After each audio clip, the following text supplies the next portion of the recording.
What's going on, guys? Piluk Hockey here. I am back with another video, and as you can see by the title, I'm going to be doing another review on the Toronto Maple Leafs, and they won 4-1 against the Dallas Stars. This is great. Another victory, back-to-back nights. We'll get more into that in a little bit here, but I actually didn't get a chance to watch the whole game, so I have a special guest that's going to help me very soon from a Dallas Stars point of view. But I was at the CHL Top Prospects game in Guelph, Team Moore versus Team Cherry, aka Lindros coaching versus Don Cherry coaching. So that was cool. That'll be another video that's going up after the video I make right now about the Leafs. So tune in for that. It'll probably be tonight or tomorrow. A couple things first. My social media is on the screen right now. You guys have been asking me to put it on the screen, so go follow me on Twitter. I post all the time hockey stuff. You guys can message me, tweet me, whatever you want to do.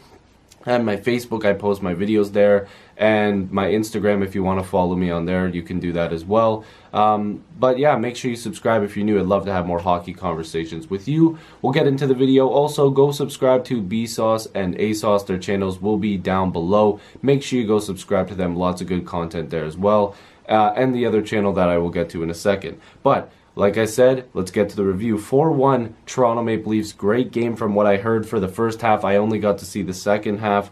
Curtis McElhinney was in goal tonight for Frederik Andersen. The Leafs on the back-to-back wanted him to be in the crease. He made 39 saves. That's more than he should have stopped. You know, the guys need to pick it up here a little bit when it comes to the defensive end. But it looks like when they score goals, I guess that's just how it goes. You're never going to get that balance all the time. He was good. The Dallas Stars aren't, a slouch of a team. So, excuse me. Getting that many shots, I guess, isn't that big of a deal. Ben Bishop was decent, 25 saves. The Dallas Stars probably would have liked him to stop a couple, but the Leafs were just on it tonight. So the first period started with Nazem Kadri scoring. He has been on a roll as of the last couple games. Obviously, it's not that big, but the slumps that he's had, this is very good for him to score. He scored his 16th of the year. Great passing play. I seen the highlight for that goal. The second period, William Nylander made another good play. He's just been fantastic. Passing it to Zach Hyman, who crashed into the net and scored. Made it 2-0 Leafs. And obviously, when I seen this, I was very happy. I watched the highlight. I was very impressed. And McElhinney was making some big saves, and it was kind of going back and forth. Bishop was kind of busy. I heard in the first period that the Leafs were out shooting Dallas quite a bit. I'm not sure if that's true or not. I was reading tweets and stuff like that to make sure I was into the game. Then Nazem Kadri scored again, which is very nice on the power play. It looks like he's working with the guys that he's been with. Obviously, this is a power play goal, but him and Marner seem to be working well. But we all know Komarov's probably going to be back with them eventually. So yeah, it's really good for Kadri to get going. 17th of the year. It's crazy. He was on a huge slump. He probably could have 25 by now if he wasn't in that slump. Maybe even more, which is crazy.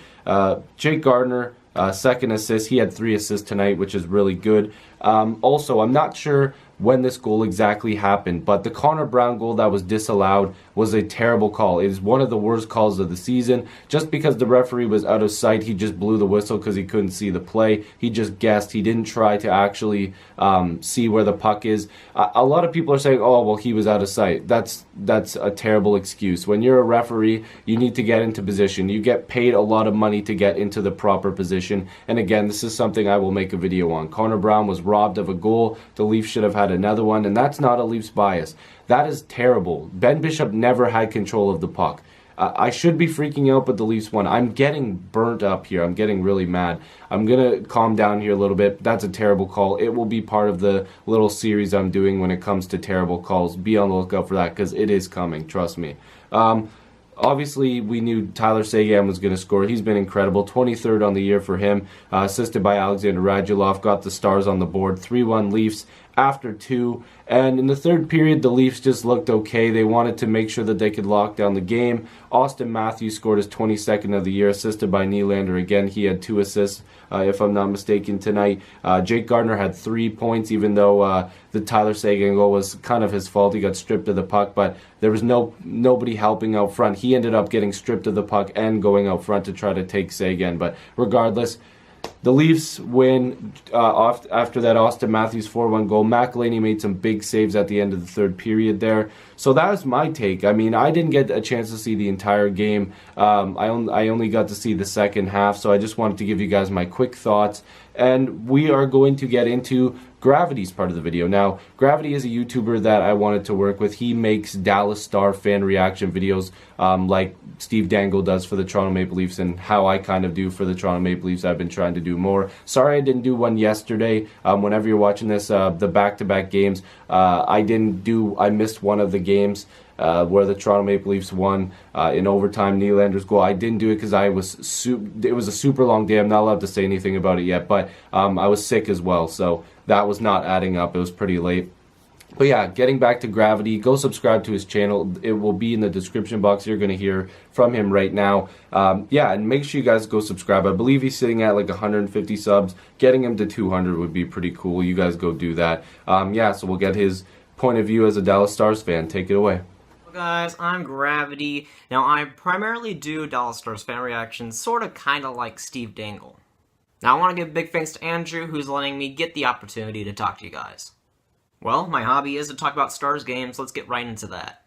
Now, I'm just going to come out and say it. The Toronto Maple Leafs were the best team for, I'd say, all 60 minutes. There was really not a lot of opportunities that the Stars could get, and the opportunities that they did get, of course, were stopped by McElhinney. Now, the story of the game was definitely McElhinney. Him stopping, I think it was like 39 shots. Just a fantastic performance by him. Only allowing one goal, which was a beauty, but really, a lot of goaltenders wouldn't stop that by Tyler Seguin. A great goal by him. But nonetheless, he stopped a lot of quality chances, and a lot of the quality chances that the Stars get were drained by McElhinney, and the hopes were really gone quick because of his performance. Now, don't let that 39 saves fool you. I felt like the Stars took a lot of weak shots in this game. Even though they had their high-quality opportunities and their high-quality shots, the Stars were really not doing that great on the elevation side of things, especially on the shots. They were really just covering the ground, and McElhinney, of course, was there for almost everything. When the Stars elevated the puck, the Tyler Seguin goal, that's where they get success, and they really didn't do that tonight. Now, I want to just give props to the Toronto team in general. I think, like, all facets in the game were really on their game for the Toronto Maple Leafs. The bounces were going their way a lot of the time, but they were really earning those chances and a lot of those goals. They were really just doing the good things, the little things, and they were doing them very well. Of course, Nylander's all over the ice. He had a fantastic game. I have him in fantasy, so I'm liking that. But Matthews is also all over the place. Like, there's loads of chances by the Maple Leafs, and Bishop was actually pretty decent. And you might look at the score, it's 4-1. For the Maple Leafs, you might think, hey, maybe Bishop didn't play all that well, but I think that Bishop was one of the better players for the Dallas Stars in this game. He really made quite a few good saves, and a couple of those goals are questionable as always, but he made a lot more saves that he probably shouldn't have. But definitely a good result for the Maple Leafs as they've been winning and losing, just kind of going on a little bit of a weird streak here where they're not going on a really big win streak here, but they're not going on a totally losing streak, but they're going to get some ground here, especially with this win. They play fantastic, and they definitely, I predict them to go on a little bit of a run here to have this game as a kind of motivation step. But if you did join this part of the video, you can subscribe to me at Graviteh. I'll turn the time over to Andrew. Thank you, Graviteh, for being a part of the video, and thank you guys for watching. If you're new, make sure you subscribe. I'd love to have more hockey conversations with you. I'll see you guys in the next video or stream. Peace.